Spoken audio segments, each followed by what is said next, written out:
দর্শক দেখুন, 4 বছরে 150 কোটি, নির্বাচনী খরচের অর্ধেকই বিমান ভাড়া বাবদ। তৃণমূলের আকাশবিলাস নিয়ে প্রকাশ্যে এলো চমকপ্রদ তথ্য। নিচে লেখা, দল সূত্রে খবর, এই বিমান এবং হেলিকপ্টার ভাড়ার বেশিটাই খরচ হয়েছে দলের সর্বভারতীয় সাধারণ সম্পাদক অভিষেক বন্দ্যোপাধ্যায়ের জন্য। কারণ নির্বাচনের সময় ছাড়া বাকি সময় মমতা বন্দ্যোপাধ্যায় রাজ্য সরকারের ভাড়া করা বিমান এবং হেলিকপ্টার চড়েছেন, যার খরচ দলের নয়। মানে মমতা ব্যানার্জি যে হেলিকপ্টার চড়েছেন সেটা তো সরকারি খরচে, কিন্তু দলের যে খরচ সেই খরচটা হয়েছে অভিষেকের জন্য। দলের নেতা হিসেবে গেছেন, আর মমতা ব্যানার্জি সরকারি খরচে, ওটাও মানে ওনার সরকারি প্রোগ্রাম যা হতো সে তো আমরা দেখতাম। সরকারি প্রোগ্রাম না দলের প্রোগ্রাম সে তো মানে যারা দেখেছেন তারা তো জানেন। বাচ্চা বাচ্চা সব ছেলে মেয়েদেরকে নিয়ে আসা হতো, মানে মঞ্চের সামনে এসে পলিটিক্যাল স্লোগান চলতো, পলিটিক্যাল ভাষণ চলতো। কি কি মানে বিষাক্ত পরিবেশ তৈরি করেছিলেন। তো যাই হোক, সরকারি খরচে মানে ঘুরে ঘুরে বেড়াতেন আর পলিটিক্যাল প্রচার করতেন, কিন্তু অভিষেক তো আর সরকারি পাবেন না এখানে। তো ওনার জন্যে দলের তরফ থেকে সব ভাড়া করা হতো, এটাই আর কি বলতে চাওয়া হয়েছে। 4 বছরে 150 কোটি, 4 বছরে বিমান ভাড়া। বাবুর পা মাটিতে পড়ে না আর কি, মানে গাড়িতে যেতে খুব সমস্যা হয়। কলকাতা থেকে উলুবেড়িয়া সামনে হেলিকপ্টার, মানে 1 ঘন্টার রাস্তা না মানে গাড়িতে হেলিকপ্টার, মানে এইভাবে গেছেন। বিরাট। আসলে ওই যে লোকজন তো খুব একটা হতো না, হেলিকপ্টার গেলে যদি কিছু লোক দেখতে আসেন, হেলিকপ্টার এসছে পাড়ার, তাদেরকে আবার ওখানে ঢোকানো, এরকম তো হতো না। আর কিছু লোককে জোর করে আনা হতো, স্বতঃস্ফূর্ত সাড়া তো ছিল না।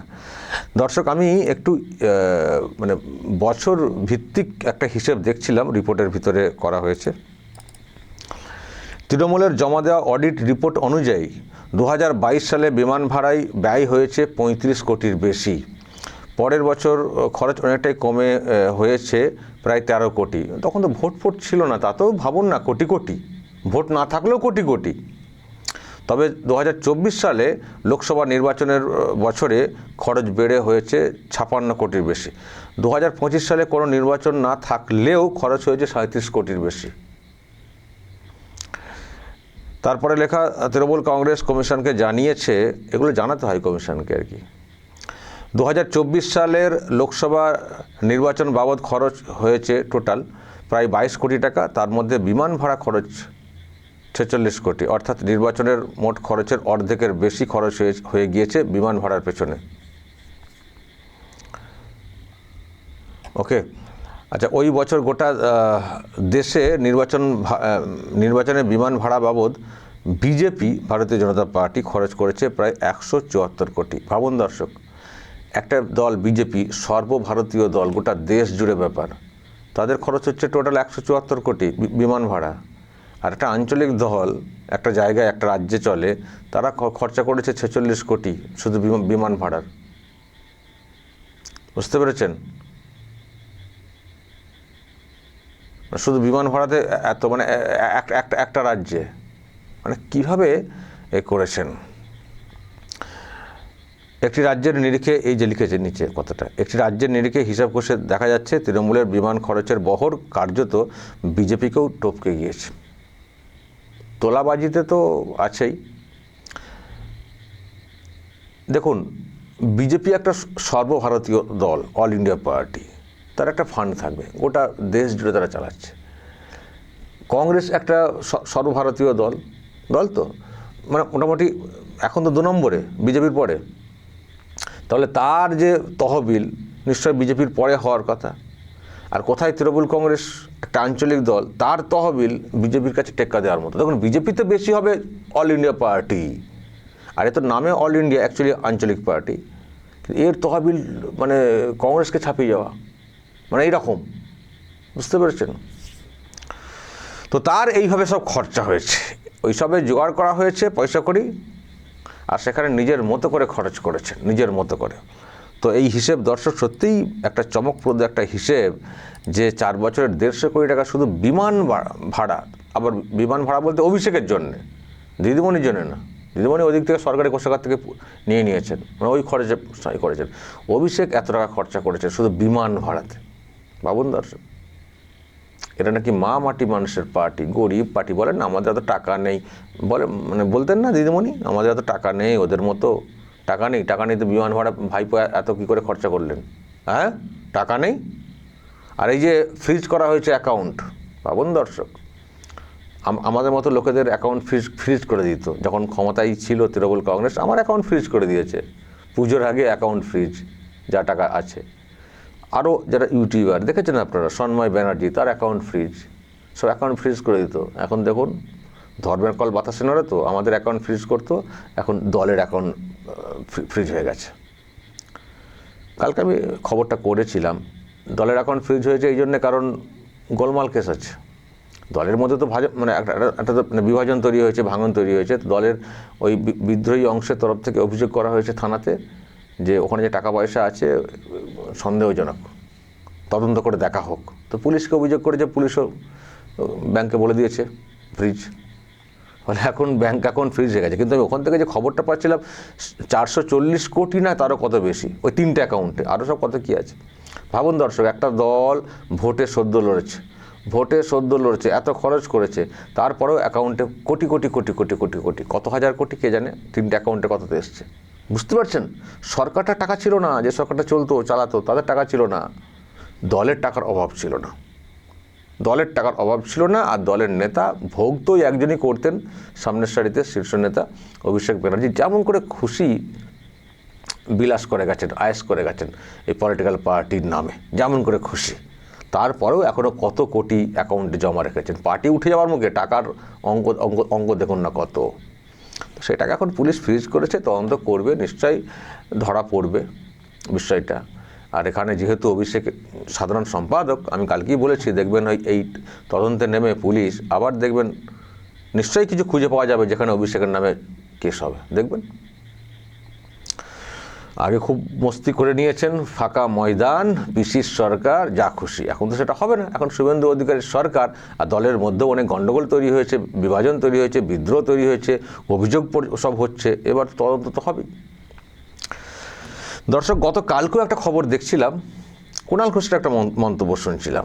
কালকে যখন উনি দিল্লিতে গেছিলেন, কালকেও নাকি চার্টার্ড ফ্লাইট ভাড়া করে গেছিলেন। দিল্লিতে কত ফ্লাইট, যারা এমপি হন তাদের একটা বিজনেস ক্লাসে তারা যেতে পারবেন, তাদের তো একটা আছে না, ছাড় দেওয়া আছে, যেতে পারবেন। তার সত্ত্বেও উনি নাকি চার্টার্ড ফ্লাইটে গিয়েছিলেন। তো কুণাল ঘোষের বক্তব্য শুনছিলাম, জানি না প্রকাশ্যে লজ্জায় মুখ ঢাকতে কথাটা বলেছেন কি না, যে যদি দলের তরফে দলের টাকা থেকে নিয়ে এটা করা হয় তাহলে আমার মত নেই, হ্যাঁ, এরকম বলেছেন। দলের টাকা নিয়ে, দলের টাকায় মানে চার্টার্ড ফ্লাইট ভাড়া হচ্ছে কি নিজের টাকায় গেছেন? Chartered flight. আর জানবেন না কিসে হয়েছে? কুণাল ঘোষ দেখছি এরকম মানে হালকা হালকা বক্তব্য দিচ্ছিলেন, গোল গোল বক্তব্য। তো উনি নাকি চার্টার্ড ফ্লাইট নিয়ে কালকে গেছিলেন, ওম বিড়লা স্পিকার তার সঙ্গে সাক্ষাৎ করতে। ভাবুন, দল দেউলিয়া, দলের মানে দল দেউলিয়া বলতে কালকে ফ্রিজের ব্যাপারটা এলো, মানে দল ওভারঅল ভেঙে গেছে। 3-4 জনের বাইরে কেউ দেখতে পাচ্ছি না এমপিদের। উনি গেছেন স্পিকারের সঙ্গে সাক্ষাৎ করতে। দিল্লিতে এত ফ্লাইট, বাবু গেছেন চার্টার্ড ফ্লাইটে, যেখানে পার ঘন্টায় 5 লাখ টাকা খরচ। কালকে নাকি ওনার যাতায়াতে যদি ওই রকম চার্টার ফ্লাইট হয়, মানে প্রায় 35 লক্ষের মতো খরচা, এরকম শুনছিলাম। শুধু দিল্লি গেছেন, এসছেন। এত আয়সে কিসের? দলের টাকা মানে কিসের টাকা? কর্মীদের চাঁদার টাকা। আমি একটা ধরছি, যদিও চাঁদা জানি না কীভাবে কেনেন, বা তোলাবাজির টাকা তো কোনোভাবে এসছে। মধ্যে কথা, জনগণের টাকা তো, পার্টি হতে পারে, টাকাটা কোত্থেকে এসছে? টাকা কি ছেপেছে নাকি? টাকা ছেপেছে, হয় কাটমানি বা তোলাবাজি বা চাঁদা। তো সেই টাকাতে একজন নেতা এত আয়েস করবেন, দিল্লি যাবেন 35 লক্ষ টাকা খরচা করে? প্রশ্ন তৈরি হয়েছে এই বিলাসিতা এটা নিয়ে। কিন্তু দর্শক, শুধু কি আপনারা ওটাই দেখছেন, বিলাসিতা? উনি বিলাসিতা করার জন্য চার্টার্ড ফ্লাইটে যাচ্ছেন দিল্লি এখনও? আপনাদের মনে হয়? উনি তো এমপি হিসেবে আগে যেতেন ঠিক আছে, কিন্তু এখন তো এমপি হিসেবে তো বিজনেস ক্লাসেও যেতে পারতেন। সেটা না করে উনি চার্টার্ড ফ্লাইটে যেটা গেছিলেন বলে বলা হচ্ছে, এমনি। বলুন তো কারণটা কি? আরে উনি কি করে, দেখুন এমনি নর্মাল রুটের ফ্লাইটে যতই বিজনেস ক্লাস হন না যেখানেই হন, মানে ওটা তো একটা নর্মাল ফ্লাইট, সবার জন্য ফ্লাইট, তো সেখানে মানে ওঠা নামা তো এসব ব্যাপার নর্মাল জায়গা দিয়ে সব যাতায়াত করতে হবে তো। তো একটা চার্টার্ড ফ্লাইট নিজের মতো করে যাওয়া, আর একটা ফ্লাইট রুটের ফ্লাইট যেখানে আরও অনেকে থাকবেন, তো সেখানে উনি যাবেন কি করে? ওনার ভয় নেই নাকি? ওনার ভয় নেই? সোনারপুরে ডিম থেরাপি খেয়ে দেখেছেন কোথাও আর বেরিয়েছেন? সোনারপুরে ডিম থেরাপিটা খাওয়ার পরে উনি এই পিসির কালীঘাটের টালির চালা ছাড়া আর এয়ারপোর্ট যাতায়াত ছাড়া কোথাও বেরিয়েছেন? কোথাও আর কোথাও গেছেন, নেমেছেন? ওনার ভয় নেই? ওনার ভয় নেই? মহুয়া মৈত্রের সঙ্গে যে ঘটনা ঘটেছিল কদিন আগে, উনি কি দেখেননি? উনি জানেন না? উনি এখন এই রুটের এই ফ্লাইটে যাবেন না এই জন্যে কারণ এমন অবস্থা ওনাদের, মানে ওই দিক দিয়ে নর্মাল এদিক দিয়ে গেলে লোকে চোরচোর বলবেন। যদিও এয়ারপোর্টে ডিম হয়তো নাও ছোঁয়া হতে পারে, কিন্তু চোরচোর তো বলবেনই, বা একটা কিছু তর্ক বিতর্ক কিছু একটা তো হবেই। তো সেটাও তো ওনার প্রেস্টিজে লাগবে না, যেটা মহুয়া মৈত্রের ক্ষেত্রে হয়েছে। উনি এখন পাবলিক এই সব থেকে এড়িয়ে থাকার চেষ্টা করছেন। একমাত্র ওনার দলের লোকেরা যারা সেখানে যাবেন, নর্মাল পাবলিক যেখানে যাচ্ছেন রুটে, সেই রুটে উনি পাবলিক মানে ফ্লাইটে যেখানে অন্যরা আছেন সেখানে উনি যাবেন? ওনার ভয় নেই? ওনাকে চোর বলা হবে, উনি কি বুঝতে পারছেন না ভাবছেন? সব বুঝছেন, সেই জন্যই এত খরচ করে চার্টার্ড ফ্লাইটে করে যাতায়াত করছেন।